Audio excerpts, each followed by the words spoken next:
Hey everyone, this is the brand new Comics You Crave. We brought this away from the actual Geek Dad Report show, and I'm knocking shit over because I can't stop moving my hands everywhere. Um, so this is we're making our own shows to bring you all the comics that we think that everyone needs to be paying attention to. This week we have Archangel #1 from IDW Publishing. It was released. What was it, earlier this week on the 18th.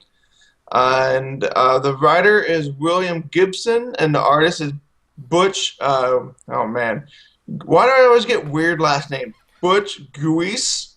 Geis. I'm going to say it's Geis. Geis? You know, you should not call this person's last name weird because to them, Ryan, it's not a weird last name. It's just the one they were born with. So we're going to say it's Geis. Butch, if that is not the right way to say it, we would love for you to let us know how to say it.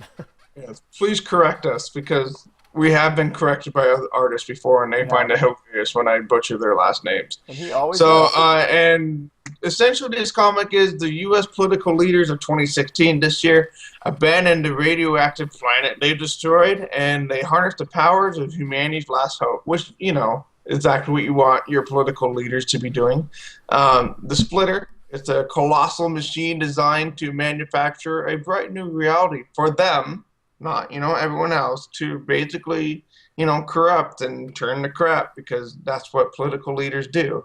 If you didn't know, William Gibson's actually a really well-known science fiction writer, and this is his first entry into comic books. And holy crap, you can tell this guy has writing experience. Yeah, I would say that actually makes sense. That makes a lot more sense. I actually wish I would have known that before I started reading the comic book, because I'm not gonna lie, I was fairly lost for a lot of this comic book, not in a bad way.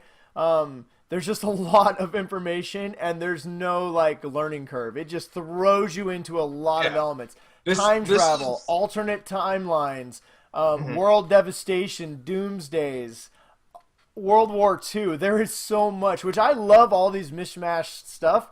You know, whenever you take a lot of different ideas and throw them together, I'm usually a huge fan of that, and I actually was a pretty big fan of this. Like I said, I kind of wish I would have read that description before, because it took about 3/4 of the book before it had me hooked a little bit, because I just was trying to figure out what was going on, because there's a lot of stuff going on. Well, it's definitely not a comic that's for a younger audience. This is for, I would probably say, you know, if you're 18 and up, at least, and not because of, you know, graphic or anything like that. It's just it like you said, it requires a little bit of thought. And once all the gears start to click, and you start to see the pieces kind of falling together, the story that's underneath this is exceptionally well done, and I think it's honestly believable. Yeah, is this going to be an ongoing story, or is this like a limited run? So. I haven't double checked that. It definitely feels like it feels like it has a complete story that that the author's writing it on. Like, it feels like he knows the story, and he's just writing it as chapters for each issue. But yeah, I'm with you, man. I really enjoyed this a lot by the end. I started reading. I actually had to read it twice, because I started reading it when I was before I went to bed last night, and I started falling asleep, and being tired, I couldn't grasp all the concepts because there was so much going on that I had to reread it, and I'm glad I did, because this is definitely a comic book that you want to not just glance at, not just kind of loosely kill some time to read. You want to sit down, have a moment, like you said, like reading a book, where you dive into it, because there's a lot of really detailed, complex ideas and concepts that are really, really good, and he does a great job of mashing them all together, and they're a lot of fun. I really enjoyed it a lot. Yeah, and it does give you an idea, you know, what happens to the people that basically screwed up the world, and you give them the ability to go to an alternate world, and basically just to keep, you know, being a bunch of douchebags and fucking everything up, and only kind of being out for themselves, and you kind of get to see, you know, what would happen with that kind of idea. So, and I really liked the artwork on it. Oh yeah, the art was great. It was really very detailed. fitting for the time period.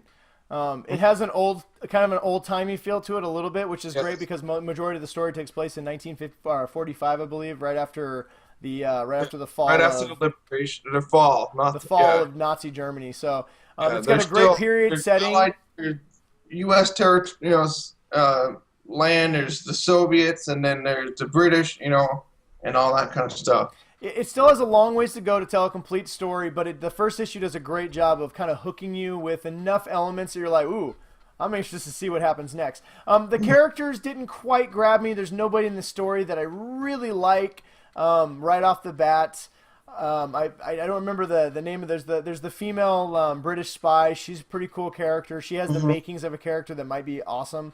But like I said, I think they want to make her kind of a Peggy Carter-ish, but she didn't quite jump off the page, I think, as much as they wanted her to, in my opinion. Yeah. But I do think she has the potential to be a really strong character going forward.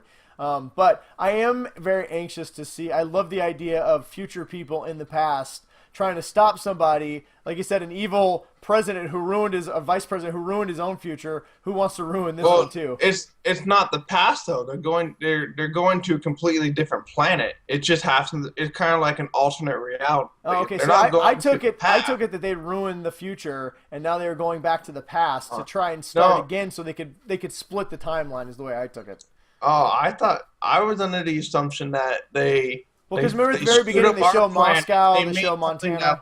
To go, because the one guy said we can go to this other place. It's it's ours. Oh well, yeah. Either way, I mean, it's either a different dimension or an alternate reality. Good. Yeah, it's like we said, there's a few things that are a little convoluted that the first issue does not. It gives you a lot of information. It does not explain everything. It does expect that you pay attention and follow along. So if you're into a comic book that right off the bat gives you everything, this may not be the one for you. But if you really like science fiction and history and you like those kind of mishmash storylines, if you like stories like Hellboy, this feels very Hellboy, obviously without the demons, but it feels very Hellboy-ish. If you like those kind of mismatches, I really feel like Archangel might be a really good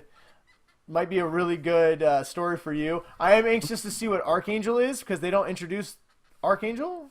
Yes, I'm definitely going to be giving this my full attention, which means I'll be checking out, all the next ones, and I'll try and put up like reviews and stuff as I get along with it, because this is a story that I definitely want to follow. Yeah, no, definitely. I'm looking forward to following it. It has me hook, line, and sinker. So it did take a little while to get there. So if you're a person who checks out the first couple pages and doesn't get hooked, give it a chance. I believe it's $4.99 at IDW. The price tag's a little steep, but $5 right now is not really that uncommon for number ones anymore. So yes. But I think we're both in agreement. I think we're giving this a thumbs up. Definitely check it out. Definitely check out Archangel. From Angel, not Angle, not Archangels. Well, you can't say the name of comic books or their writers or their artist. Yes, it's also very late my time. Yeah, so. That's true. So we'll go ahead and wrap this up. But any final thoughts? Final thoughts. Read it for the writing and don't knock the artwork. I was a big fan of the artwork. I think it's a very visually stimulating comic book. So all around, I think it's a great story. There's a lot left. I want to find out what books this guy's read, so I could start kind of getting more of an idea of what his writing is like. Yeah, no, definitely. I definitely want to check out. I definitely want to check out more of his. What did you say his name was? William Gibson. I want to check out some of his novels now. He has me intrigued. But check out Archangel #1, available now from IDW. Yep, available now. All right, check it out. See you guys later.